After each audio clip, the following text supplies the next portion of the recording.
Good afternoon class, myself SK Singh. और आज हम लोग डीसी सर्किट एंड मेजरमेंट की बात करेंगे, ठीक है ना। और ये हमारे पास इलेक्ट्रिसिटी में ये चैप्टर था, ठीक है। तो इसमें हम लोग फर्स्ट सेक्शन में पढ़ेंगे इलेक्ट्रिक सेल के बारे में, ठीक है। इलेक्ट्रिक सेल में इलेक्ट्रोकेमिकल सेल होती है, electromotive force, internal resistance, terminal potential, difference of cell, relation between internal resistance, EMF and terminal potential difference of a cell, और improvement point related to the electrochemical cell. इसके बारे में हम लोग first circuit में पढ़ेंगे। सेकेंड में circuit analysis जानेंगे। सर्किट एनालिसिस में symbol used in circuit diagram, combination of cell, Kirchhoff's law. Second में ये है। और जो थर्ड में था मेजरिंग इंस्ट्रूमेंट में जो रेजिस्टेंस को मेजरमेंट करें, कौन कौन से, व्हीटस्टोन ब्रिज था, ठीक है। Application of principle of Wheatstone bridge, restored potentiometer, application of potentiometer. ये हमारे पास इतना सिलेबस है, ठीक है।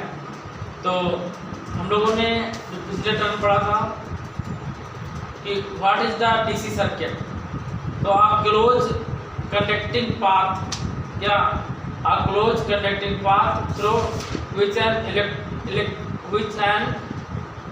electric current can flow is known as circuit। जिसमें एक ऐसा क्लोज पाथ जिसमें करंट पास हो, क्या पास हो, करंट पास हो, उसे हम लोग क्या बोलते हैं, सर्किट। क्या बोलते हैं, सर्किट। और करंट पास कराने के लिए हमारे पास role of circuit is like a heart in television, computer, receiver, transmitter etc।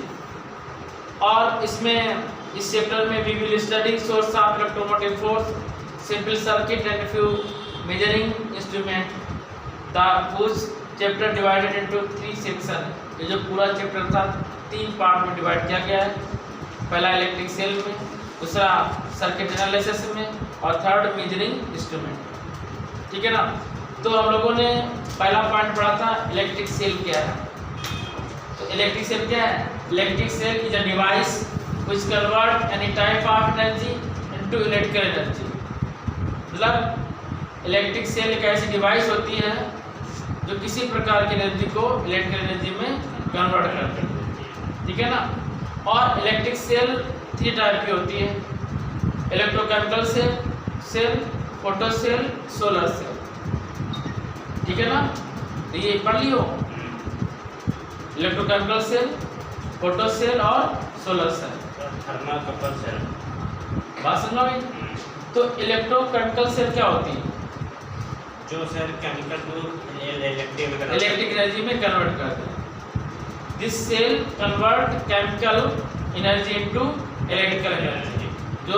जो सेल केमिकल एनर्जी को इलेक्ट्रिकल एनर्जी में यूज करते हैं। हम लोग देखते हैं जो बैटरी है, इन्वर्टर वाली बैटरी, वो केमिकल होता है, वो किसमें कन्वर्ट करता है, इलेक्ट्रिकल में। सेकेंड है photo cell, this cell convert light energy into electrical energy. जो फोटो सेल होता है वो क्या करता है, लाइट एनर्जी किसमें कन्वर्ट करता है, इलेक्ट्रिकल एनर्जी। और थर्ड है solar cell. Solar cell, this cell convert solar energy, तो सूर्य ऊर्जा को, solar energy convert to the electrical energy, जो कि हम लोगों के लिए बहुत ही यूजफुल है, ठीक है। Thermocouple cell, this cell convert thermal energy. Thermal means क्या होता है, थर्माकोल देखे हो, थर्माकोल से भी आजकल गाड़ियाँ चलेंगी, बताया था नितिन गडकरी ने।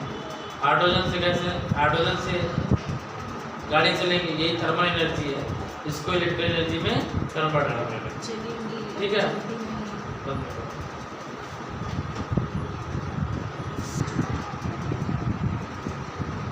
नाउ हम लोग देखेंगे इलेक्ट्रोकेमिकल सेल, ठीक है ना। व्हाट इज इलेक्ट्रोकेमिकल सेल, तो electrochemical cell is a device which convert chemical energy into electrical energy, ठीक है ना, and maintain continuous flow of charge in circuit। मतलब कंटिन्यूअस सर्किट में चार्ज फ्लो होता रहे, तो ऐसे सेल को हम लोग इलेक्ट्रोकेमिकल कहते हैं। अब नाम ही है इसका इलेक्ट्रोकेमिकल, केमिकल को किसमें कन्वर्ट करता है, इलेक्ट्रिकल एनर्जी। अब ध्यान समझिएगा, इसमें एक एनोड होता है, कैथोड होता है, और इसमें जो लिक्विड भरा होता है वो इलेक्ट्रोलाइट्स होता है। क्या होता है, इलेक्ट्रोलाइट। इलेक्ट्रोलाइट कौन सा होता है, इलेक्ट्रोलाइट। अब ध्यान रखिएगा, एनोड जो होता है, एनोड क्या होता है, एनोड होता है हाई पोटेंशियल। क्या होता है, हाई पोटेंशियल। और कैथोड क्या होता है, लो पोटेंशियल। क्या होता है, लो पोटेंशियल। अब ये जो इलेक्ट्रोकेमिकल सेल होते हैं, ये दो टाइप के होते हैं। एक प्राइमरी सेल होता है और एक सेकेंडरी सेल होता है। पहला प्राइमरी सेल और सेकेंड कौन सा होगा, सेकेंडरी सेल। प्राइमरी सेल और सेकेंडरी सेल। प्राइमरी सेल क्या होता है, देखो, cell in which irreversible chemical reaction take place are known as primary cell. Means ऐसा सेल जो इरिवर्सिबल हो, चाहिए समझो, इरिवर्सिबल का मींस क्या होता है कि जब ये डिस्चार्ज हो जाए, after discharging they became useless. कैसा हो जाता है, useless, and they can not be recharge. इसको रिचार्ज नहीं कर सकते हैं। जैसे दही से दूध अरे दही दूध नहीं, यहाँ पे सेल की बात कर रहे हैं, डेनियल सेल। आप एग्जाम्पल ना दो, समझो पहले। अभी सेल में दही दूध लगाया बैठा है। आप ध्यान समझिएगा, जो बैटरी वाली सेल होती है, एक बार यूज कर लेते हैं, उसको हम लोग रिचार्ज नहीं कर सकते हैं, तो क्या कहलाएगा, ये प्राइमरी सेल। क्या कहलाएगा, प्राइमरी सेल। और ये सेल क्या होता है, डेनियल सेल होता है, लेग्रांजे सेल होता है, ड्राई सेल होता है। ड्राई सेल एक सूखी सेल, ठीक है ना। तो ये होती है हमारी प्राइमरी सेल। सेकेंडरी सेल क्या होती है, ये रिवर्सिबल सेल होती है। रिवर्सिबल सेल का मतलब होता है कि cell in which reversible chemical reaction take place are known as the secondary cell. इसको एक बार यूज करने के बाद में फिर चार्ज कर सकते हैं। क्या कर सकते हैं, चार्ज कर सकते हैं। जैसे हमारा इन्वर्टर की बैटरी होती है, मोबाइल की बैटरी होती है, बार बार चार्ज करते हैं, ठीक है ना। तो ये क्या होता है, रिवर्सिबल होती है। क्या होते हैं, रिवर्सिबल। और इसे क्या बोलते हैं, सेकेंडरी सेल बोलते हैं। इसका एग्जाम्पल है लेड एक्यूमुलेटर। लेड एक्यूमुलेटर ये जो हमारे मोबाइल की बैटरी होती है, इसे लेड की होती है। किसकी होती है, लेड एक्यूमुलेटर, एल्कलाइन एक्यूमुलेटर, ठीक है ना। ये जो हमारी जो बैटरी होती है जिसे हम यूज करते हैं, जो इन्वर्टर वगैरह यूज करते हैं, वो होती है एल्कलाइन। एल्कलाइन में तेजाब भरा होता है, एल्केलाइड भरा होता है, ठीक है ना, एसिड वगैरह भरा होता है, एल्कलाइन एक्यूमुलेटर होता है, ठीक है ना। तो आई थिंक ये आप लोगों को समझ में आ गया होगा। ध्यान समझिएगा, जो सेकेंडरी सेल थी, इसमें लिखेंगे लास्ट में, आफ्टर डिस्चार्जिंग दस दे बिकेम यूजफुल। यूजफुल क्या लिखेंगे, यहाँ यूजलेस लिखा था, यहाँ क्या लिखेंगे, useful. And they can not ला देंगे यहाँ पे, दे कैन बी रिचार्ज। इसमें सेकेंडरी सेल, ठीक है ना। आप हेड डालेगा नेक्स्ट,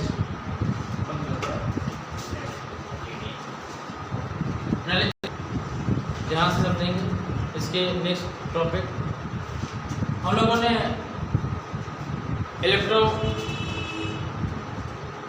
क्या पढ़ा था, प्राइमरी इलेक्ट्रोकेमिकल सेल पढ़ा था, ठीक है ना।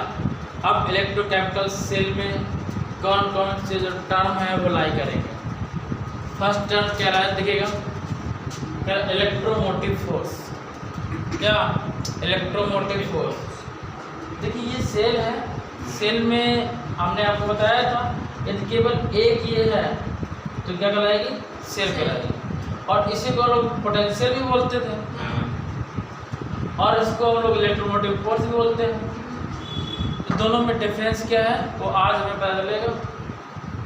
और इंटरनल रेजिस्टेंस जो सेल के इनसाइड में, आपने जो देखी होगी, जो सेल अगर कभी घड़ी वगैरह की सेल, आपने टार्च नहीं होती, टार्च देखिए ना गाँव में, तो टार्च की सेल को आपने ब्रेक किया हो या घड़ी की सेल को ब्रेक किया हो, तो आपको उसमें दिखेगा कि एक राड होती है।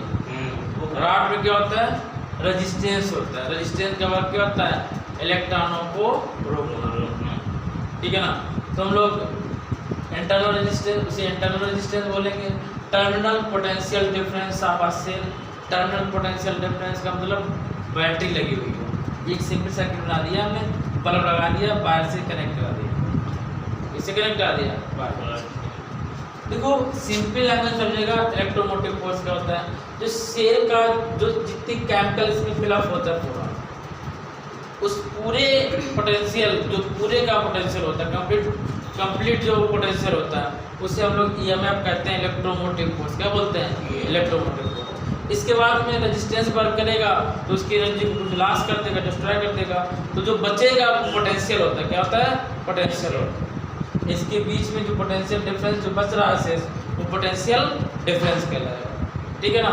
और इसके बाद में इंटरनल रेजिस्टेंस समझी गए आप लोग, ठीक है ना। तो लिखिएगा वर्क डन,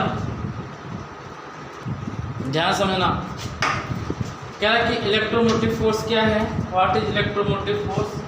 कह रहा कि work done in moving a unit positive charge, एक यूनिट पॉजिटिव चार्ज को मूव करने के लिए through the complete circuit including cell, मतलब सेल के साइड में भी 1 यूनिट चार्ज फ्लो कराएगा through the cell is known as electromotive force और EMF.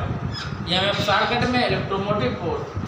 If W is the work done in the cell, if W is the work done in the cell, in moving a charge, charge को लिख सकते हो in moving a charge Q, moving a charge Q throughout the circuit, electromotive force of cell E equal to W by Q। Unit क्या हुई? Volt होगी। यहाँ पे E, यहाँ पे इलेक्ट्रिकल इंटेंसिटी नहीं है, ये क्या इलेक्ट्रोमोटिव फोर्स है, जो किसकी जगह लिया गया? पोटेंशियल की जगह लिया है, V की जगह कंसीडर किया गया। ये कंसीडर किया गया है, V की जगह कंसीडर किया गया है। देखेंगे लास्ट, ये लास्ट पॉइंट। और यदि आपको वीडियो समझ में आए, अच्छा लगे तो इसको लाइक, सब्सक्राइब और शेयर करना मत भूलिएगा। आप देखिएगा लास्ट है इंटरनल रेजिस्टेंस। एक और आपका बचेगा, वो नेक्स्ट हम करवाएंगे terminal potential difference of a cell. इसमें क्या, during the flow of current the resistance offered solution by solution electrode. देखिएगा जो अभी आपने एक सेल बनाई थी, उसमें इलेक्ट्रोड बना था, तो जो वो उस इलेक्ट्रोड से जो रेजिस्टेंस क्रिएट होता है वही क्या होता है? Internal resistance of cell is known as the internal resistance of the cell. It is represent by R, किसे रिप्रेजेंट करेंगे? स्मॉल आर से। कह रहा है कि internal resistance depend following function. पहला है डिस्टेंस बिटवीन द इलेक्ट्रोड, इस पर डिपेंड करेगा इलेक्ट्रोड की डिस्टेंस पे, R proportional L. Second area of electrode, R proportional A.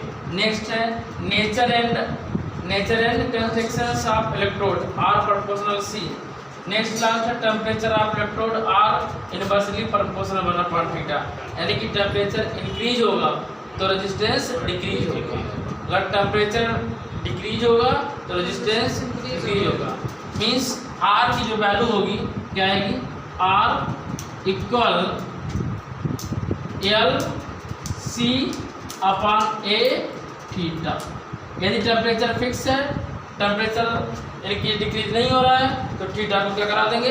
Remove करा देंगे, ठीक है ना। तब क्या रहेगा? इन फिक्स टेम्परेचर पर इंटरनल रेजिस्टेंस रहेगा, in fix resistance, in fixed temperature resistance क्या रहेगा? R equal L C upon A, L C by A.